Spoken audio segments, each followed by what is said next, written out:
Hi everyone, I'm Eric Lempel, Director of PlayStation Network Operations and Strategic Planning, here with your preview of firmware update 3.0. As you may know, this firmware was recently announced in Gamescom, and let's take an in-depth look at the features. So the first thing you'll see when you come online is that the XMB has been slightly redesigned. We've added a lot of things to make it easier for you to understand where you are on the XMB and what some of the different functions do.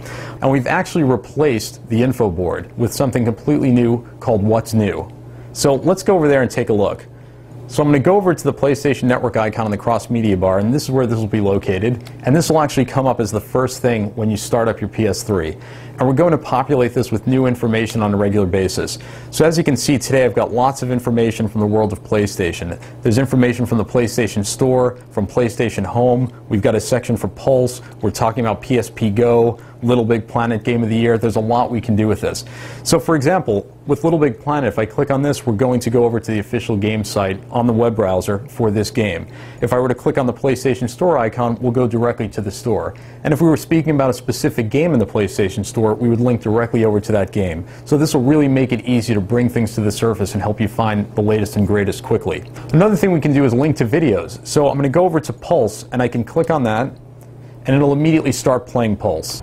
On this edition of Pulse, another great feature of the What's New section is to easily navigate to the last games you were playing. So once you start playing games on disc or games you purchased through PlayStation Network, they'll be on the What's New section, and you can click over to them and immediately launch into those games. So it's really easy if you were playing a game last night and came back the next day, those games will be right here so you can jump right back into the action. So another thing you can do is go over to the games section, and we've actually added the PlayStation Store icon here as well. So this will take you directly to the game store and the latest and greatest there. So as you can see here, we've got a bunch of different items highlighting what's new in the PlayStation Store and just other games in general. And if you click on any of these games, you'll link directly to their official game sites or their section in the PlayStation Store. And we've done the same thing for the video icon. So this makes it easy to get over to the video section of the PlayStation Store.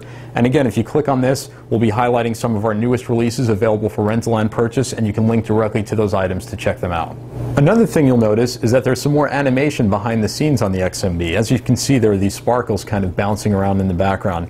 And again, if you don't like the new look of the XMB, the old classic look is available, and you can change that in the theme section.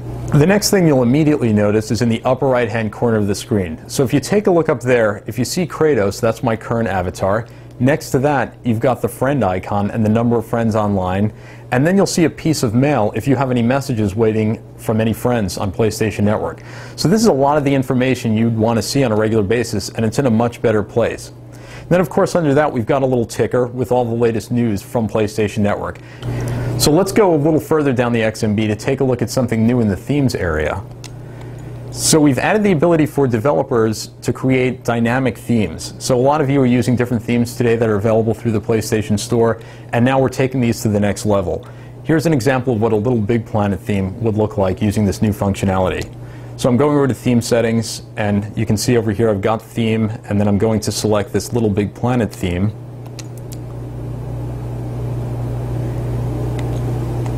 And this is what this would look like. So as you can see, it's completely dynamic. Everything's moving. It's going to change with the time of day or other different things going on, so there's a lot of flexibility here. You're going to see a lot of these coming out in the next few months, and they'll be available on the PlayStation Store. Now, of course, all the themes you have today from the past will work as well, and these are just new options available to you.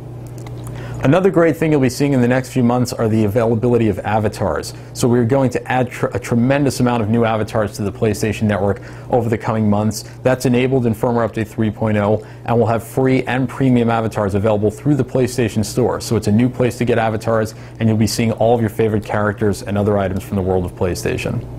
So we hope you enjoy this early look at firmware update 3.0. We'll be rolling this out soon, and as always, we look forward to your feedback.